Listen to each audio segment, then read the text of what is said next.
Juste un petit détail, à l'entrée de la tombe, et je veux dire vraiment en bas des escaliers ici, à l'entrée de la tombe, tu as les deux lions que tu vois souvent comme gardiens de tombe. Sauf que c'est la première fois que je les vois qu'il y en a un qui a la gueule ouverte et un qui a la gueule fermée comme au Japon. Généralement, tous les lions que j'ai vus sur l'île étaient pareils, sauf ces deux-là.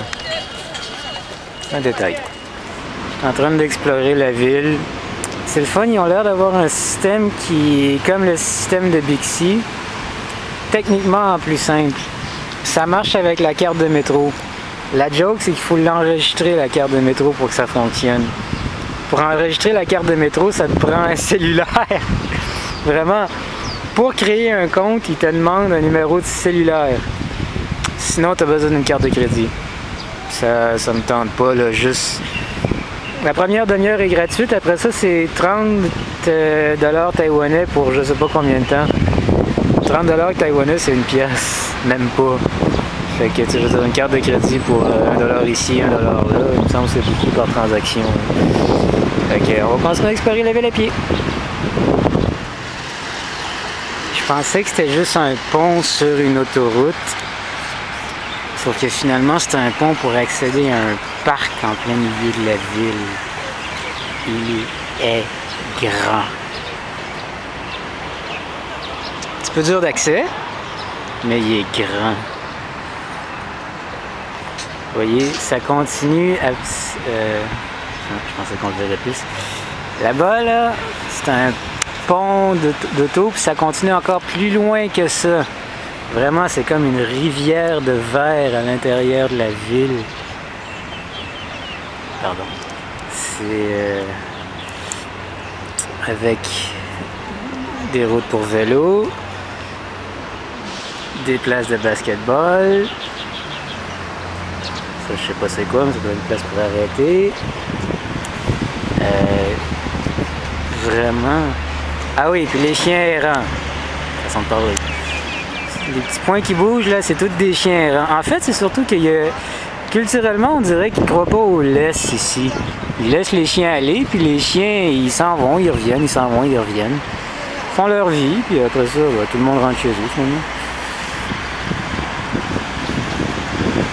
Quand on voit plus, là, justement, Taipei est entouré de montagnes. Bon, en arrière, ça va plus être des gratte-ciels, mais... Et Taipei Centre.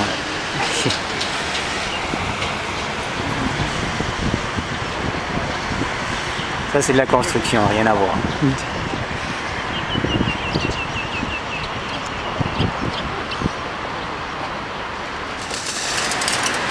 Quand je disais que c'était une rivière de verre, c'est parce que c'est vraiment une rivière. Il y a le lit qui est là. Ça continue derrière les arbres, on le voit mal, on le voit un petit peu mieux. Puis je suis sûr que ça continue jusqu'au pont là-bas. C'est vraiment une belle place, un bel endroit.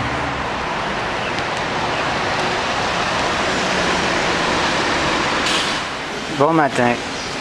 J'ai jamais vu une ligne de métro aussi compliquée que ça. Regardez. OK.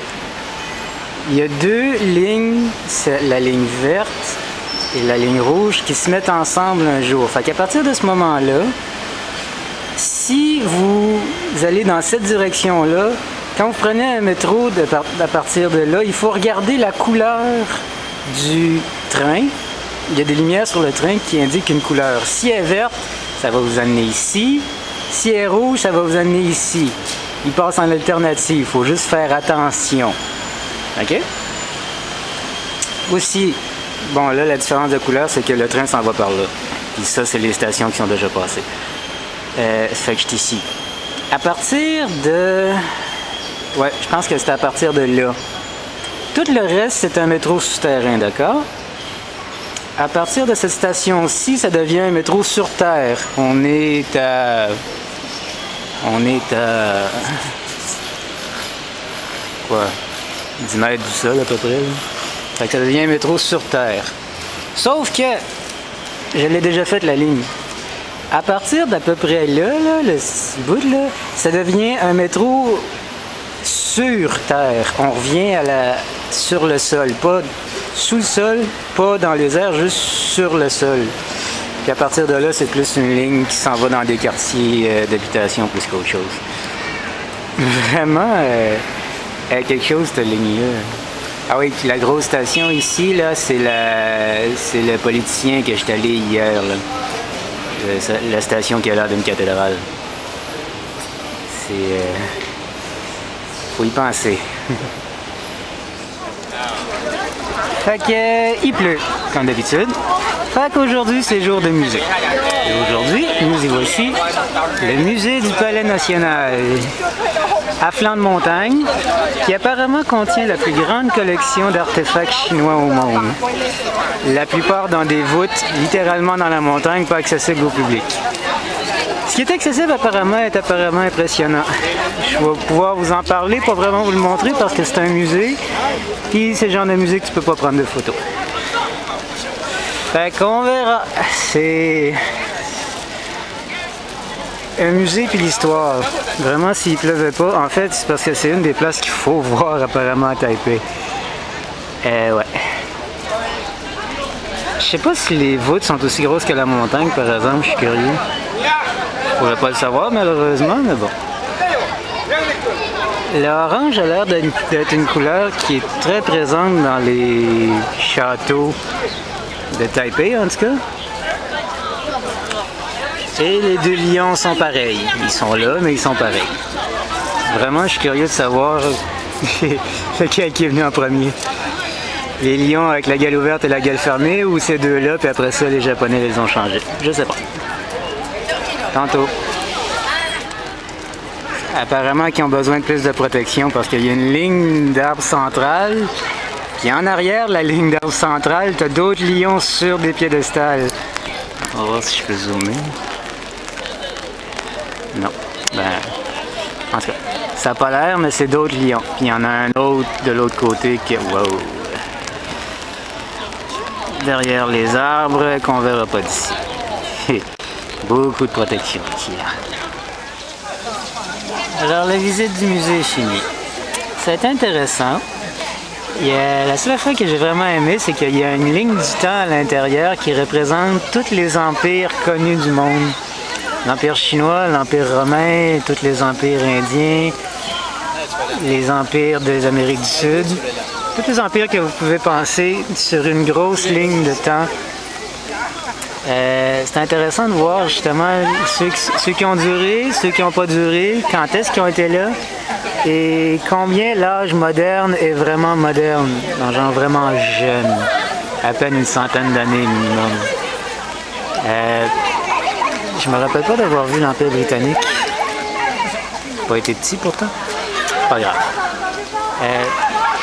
Quelque chose que j'ai été déçu par exemple, c'est que c'est un ancien palais, si je comprends bien. Ça s'appelle le palais du Musée National, ou en tout cas National Palace Museum. Tout l'intérieur... OK. Tout l'intérieur est complètement moderne. T'as aucun vestige que ça a pu déjà être un palais. Tout est moderne, tout est... C'est un musée, c'est pas juste quelque chose qui a été converti puis qu'il y a des artefacts et c'est là. Non, non, c'est un musée. Excusez. Vraiment désolé.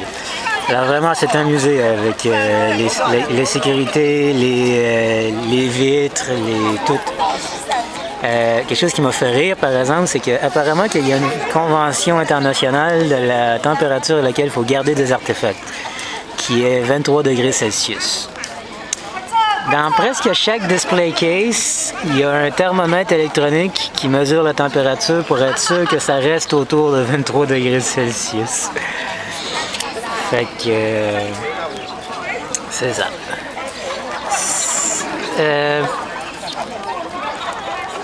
À voir en haut, c'est un restaurant, je suis allé, puis c'est là.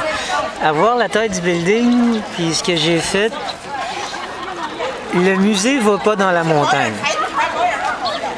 Mais j'ai lu à quelque part que la plupart de la collection était dans la montagne, par exemple. Vraiment.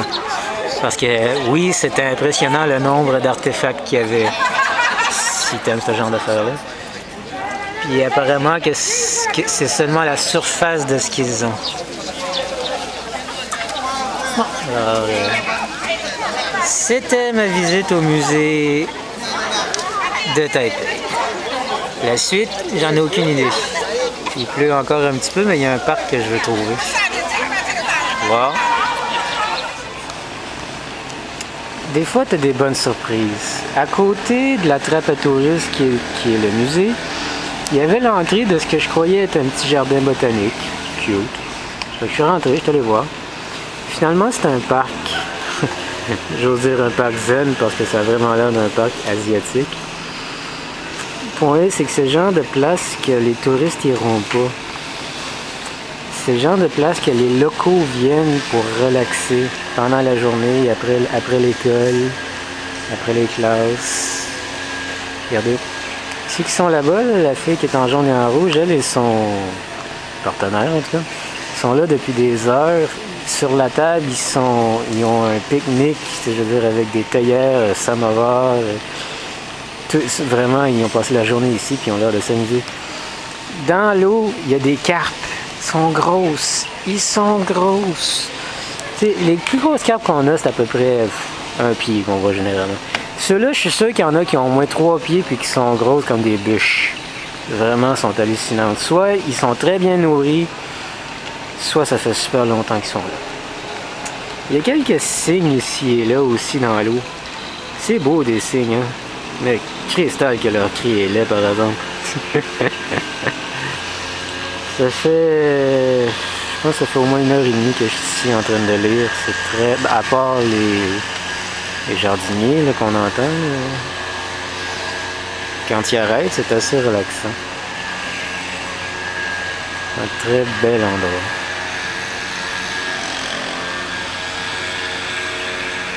Vraiment, j'espère qu'ils font ça juste une fois par semaine ou quelque chose en genre, parce que sinon, c'est pas une place qui est relaxante, pas en tout. Et on va finir avec... Oh, on le voit mal, mais on le voit.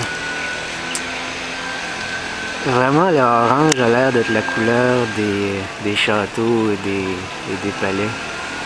Parce qu'il y en a d'autres autour qui ont... Je sais pas s'ils ont été convertis en quelque chose ou... Je sais pas.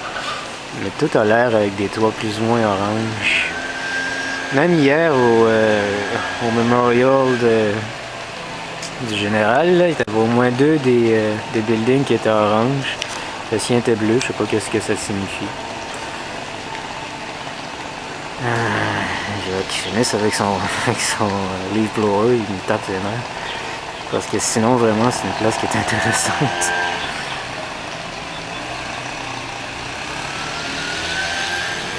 Quand j'ai dit que je voulais des lions différents, c'est pas ça que je voulais dire. Ça, c'est à l'entrée du... il l'appelle... Comment qu'il l'appelle finalement?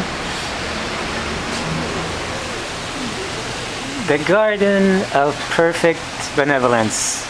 En dessous, c'est le règlement, point important. Juste le titre, la place, c'est le fun.